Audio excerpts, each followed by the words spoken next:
Most of my memories of Scotch are pleasant, apart from being caned by Mr Grattan 3 times for petty incidents, but we won't talk about that. That's one of the changes, there's no more corporal punishment. I loved addressing the haggis before Tony Fuller took over, and he does it superbly, of course, but I taught him all he knows, he says, I say. I was very moved at the day of the Seniors Assembly,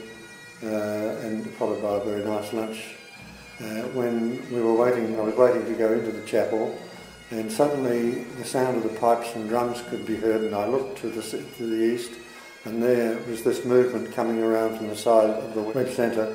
and it was the Caledonian Corps, complete with the dancers, leading the way for children from the junior school coming up and walking, marching almost across the Grattan lawns to come and join us in the chapel. And it was very moving to see those little children with their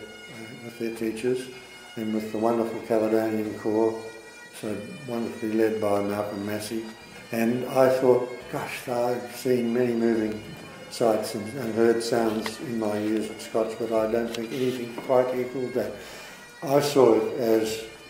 the future, the young students of Scotch,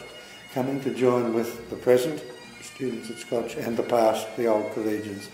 all in one place, in one wonderful school, and I had tears in my eyes. I came to Scotch in the beginning of 1937, and I've had a more or less continuous association with the college ever since. Somebody once asked me when I left Scotch, and I said I never have, because I got such a wonderful education and a self-development program from the school and the way it handled its educational programs and extracurricular activities in those days and right through. It enabled me to discover what talents I had, to improve them where necessary, which was often, and to get opportunities to be involved in organisational matters, and that's continued to this day. So at the end of my school days in 1944, I wanted to put something back, and I started by being on the Old Collegians Committee from 1945, and I've continued to find opportunities which I've found very fulfilling, and really returning and recognising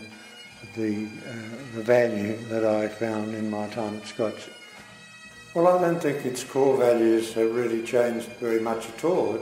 It always, under Norman Grattan's leadership, sought to identify in every student what talents were there and to develop them both within the classroom and within the sporting and other extracurricular activities to the maximum, so that the boy, as they were all in those days, had a good chance of reaching his potential and having a satisfying period of life because of that. Now, obviously, the outreach and the ambience of the school has changed tremendously with co-education, the involvement in international connections, the relationships with remote Aboriginal communities, just to name 3, and the wider range of extracurricular activities